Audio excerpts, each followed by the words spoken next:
बहुत बहुत स्वागत है आप सबका हमारे अपने YouTube चैनल सहाय नॉलेज 90 में।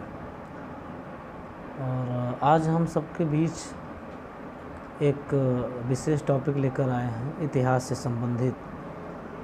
इतिहास क्या है, इतिहास के जनक क्या हैं, कौन हैं, और इतिहास को जानने के साधन क्या हैं, इतिहास के रूप प्रकार कितने होते हैं, सुविधा की दृष्टि से इतिहास को कितने भागों में बांटा गया है, और उन सब की क्या विशेषताएं रही हैं। प्राचीन इतिहास, मध्यकालीन, आधुनिक आदि इतिहास का जनक कौन है, क्या, कैसे, इस विषय पर हम चर्चा करते हैं। तो आगे बढ़ने से पहले सभी दर्शकों और छात्र छात्राओं से भी हम आग्रह ज़रूर करेंगे कि आप लोग इस चैनल को अधिक से अधिक शेयर, लाइक्स और सब्सक्राइब करते रहें। साथ ही बेल आइकन पर जाकर ऑल का बटन दबा करके वीडियो पे आगे बढ़ें, ताकि हमारे द्वारा बनाए गए सभी वीडियो आपको लगातार मिलते रहें। और कमेंट बॉक्स में जाकर के आप सब हमको यह अवगत कराते रहें कि हमें किस टॉपिक पर वीडियो बनाना है और क्या करना है। फ़िलहाल आज के बाद हम इतिहास विषय पर वीडियो बनाने की कोशिश करेंगे, क्योंकि समय अभाव होने के कारण हम आगे नहीं बढ़ पा रहे हैं।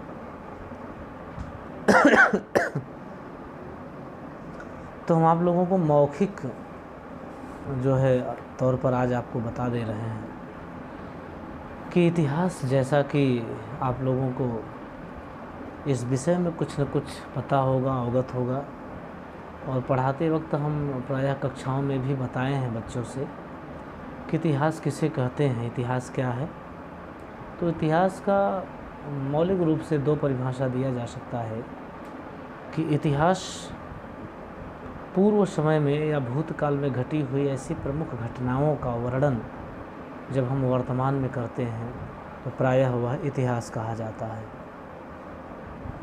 या दूसरी दृष्टि में, संस्कृत व्याकरण की दृष्टि से अगर इतिहास को हम परिभाषित करें या उसे अलग करें तो यह होगा कि इति धन ह धन आश, इति पदपूरक अव्यय है, ह अव्यय है, आश क्रिया है। तो इति माने यह निश्चयात्मक अर्थ को इंगित करता है कि इति माने इस प्रकार से, ह माने निश्चित ही, आश माने हुआ था या ऐसी घटनाएं घटी थी। तात्पर्य वही होगा कि भूतकाल में घटी हुई ऐसी प्रमुख घटनाएं जिनका वर्तमान में अध्ययन किया जाता है, इतिहास कही जाती है।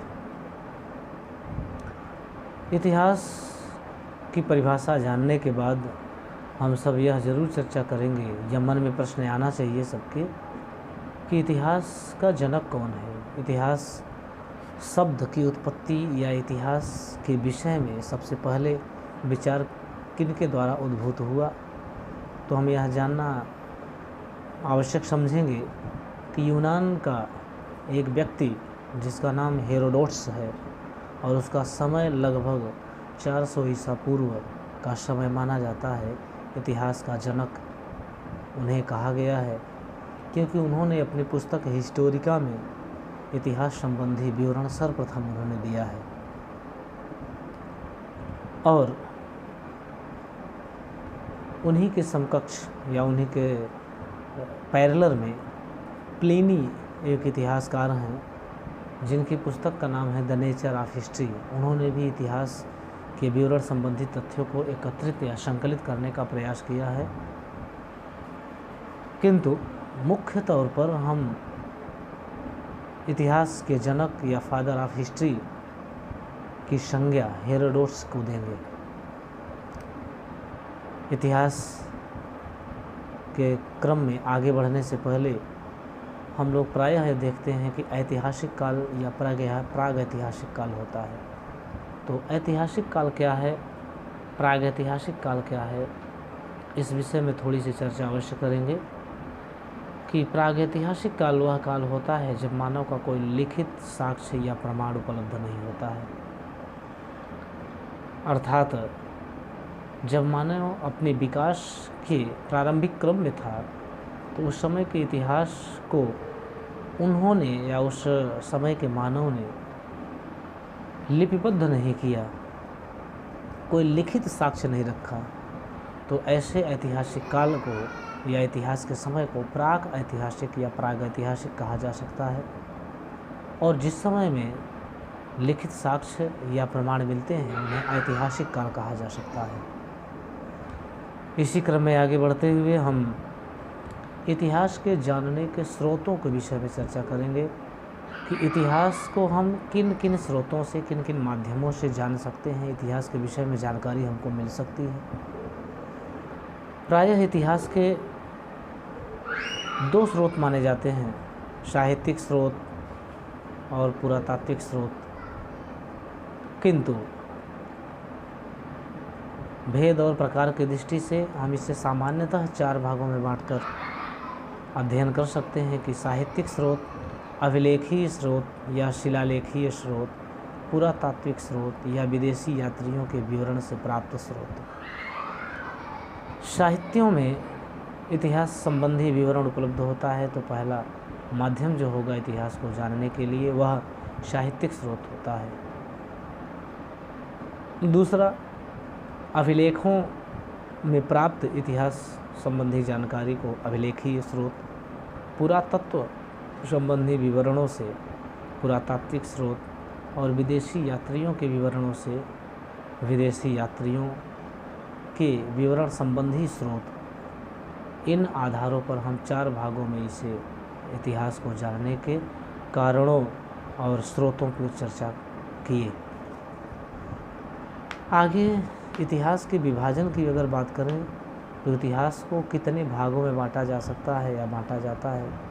जैसा कि आप सब जानते होंगे कि इतिहास काफ़ी विस्तृत विषय होता है, इसका पाठ्यक्रम और इसका क्षेत्र बहुत ही विशाल है, इसलिए इसको एक सुविधानुसार एक क्रमबद्ध तरीके से सर्वप्रथम J.S. मिल महोदय जो एक इतिहासकार हैं, उन्होंने इतिहास का विभाजन किया और वह विभाजन 3 भागों में किया गया, जिसमें एंशियंट हिस्ट्री अर्थात प्राचीन इतिहास, दूसरा मध्यकालीन इतिहास जो मेडुअल हिस्ट्री कहा जाता है, और तीसरा मॉडर्न हिस्ट्री या आधुनिक इतिहास।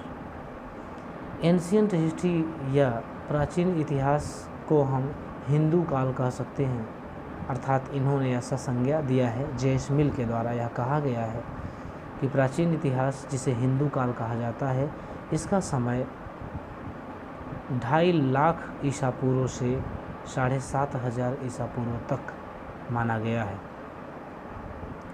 दूसरा, मध्यकालीन इतिहास या मुस्लिम काल, जिसका समय 8वीं शताब्दी ईस्वी से आपका 14वीं शताब्दी तक, 12वीं-14वीं शताब्दी ईस्वी तक के काल को, हालांकि यह काल 15वीं शताब्दी तक का काल मध्यकालीन इतिहास के अंतर्गत आता है, और 15वीं शताब्दी के उत्तरार्ध से अब तक के इतिहास को हम आधुनिक काल या ब्रिटिश काल के नाम से जानते हैं। इन सभी का भेद या विभाग प्रसिद्ध इतिहासकार J.S. मिल के द्वारा किया गया है।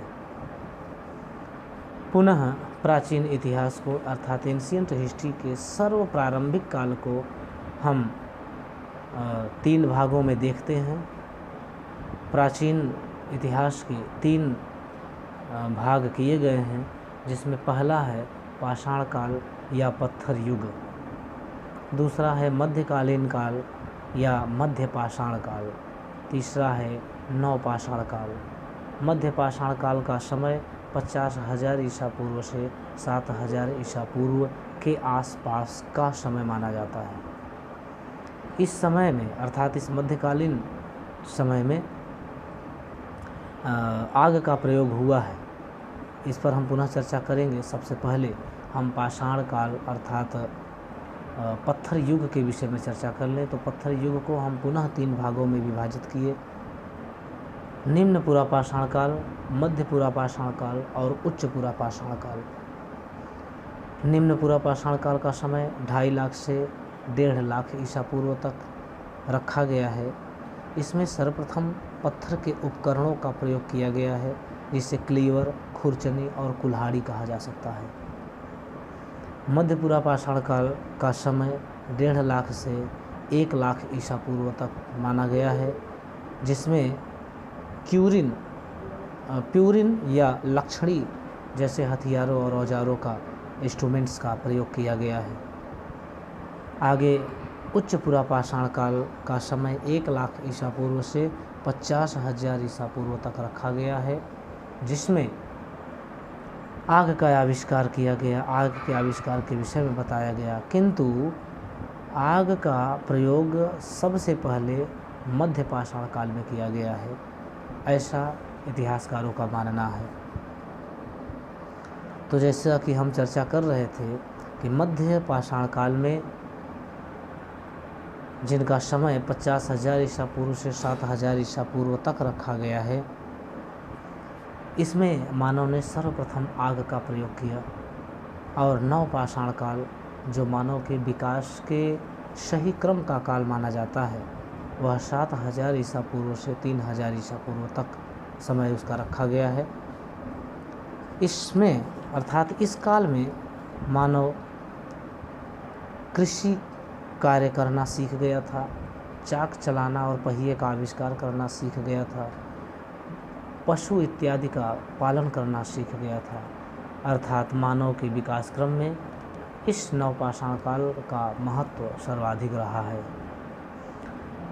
आगे बढ़ते हैं और उस क्रम में कि धरती पर मानव का विकास तृतीयक युग या प्रति न्यूतन काल में हुआ, ऐसा इतिहासकारों का मानना है। उच्च पुरापाषाण काल में प्राप्त पत्थर के उपकरणों को फलक कहा गया है, इसमें पहले हमने बताया। और निम्न पुरापाषाण काल में रॉबर्ट्स ब्रूस फुट ने 1863 ईस्वी में पल्लवरम, जो चेन्नई या तमिलनाडु में है, कोर्ट लयार नदी से प्राप्त किया था इस फलक को। नवपाषाण काल में हमने आपको बताया कि मानव ने पहिए का आविष्कार, कृषि करना और पशुपालन जैसे कार्यों को सीख गया था। और गेहूं की खेती और धान की खेती के साक्ष्य भी सर्वप्रथम नवपाषाण काल के माध्यम से ही मिलते हैं। तो जैसा कि आप लोगों ने देखा कि इतिहास काल या इतिहास की परिभाषा, उसका विभाजन आधुनिक, मध्यकाल, प्राचीन, मध्यकालीन और आधुनिक की दृष्टि से 3 प्रकार। और पुनः प्राचीन इतिहास को पत्थर युग या पाषाण युग के नाम से जाना गया। पुनः उस पाषाण काल को निम्न पुरापाषाण काल, मध्य पुरापाषाण काल और उच्च पुरापाषाण काल के नाम से जाना गया है। दोस्तों, अगर वीडियो अच्छा लगा हो तो वीडियो को लाइक, सब्सक्राइब और शेयर अवश्य करें। साथ ही कमेंट बॉक्स में जाकर के कमेंट करके यह अवश्य बताएं कि हमें आगे किस टॉपिक पर आप लोगों को विषय से संबंधित वीडियोज़ बनाने हैं। हालांकि कक्षा 11वीं और 12वीं के छात्राओं से हमने कहा भी था कि आपके पाठ से संबंधित हम वीडियो बनाएंगे, किंतु आज मैं लगभग अस्वस्थ हूँ। हमने जो है कोविड का टीका लगवाया हुआ है, तो कुछ जो है सुस्ती लगी हुई है शरीर में। फिर भी आप लोगों से हमने यह चर्चा किया था कि आज वीडियो ज़रूर बनाएंगे, तो हम छोटे छोटे वीडियो जो है आज बना रहे हैं, 1-2 वीडियो उसमें हम डाल रहे हैं। अगले दिन हम एक सुनियोजित तरीके से वीडियो बनाएंगे। और 11, 12, कक्षा 9, 10 हिंदी का जो अनिवार्य संस्कृत है, उस पर ही हम जल्द वीडियो बनाने वाले हैं। समय का अभाव होने के कारण हम उसे पूरा नहीं कर पा रहे हैं, तो उस प्रक्रिया को भी हम बड़ी शीघ्रता से आगे बढ़ाएंगे। आज के लिए इतना ही, धन्यवाद।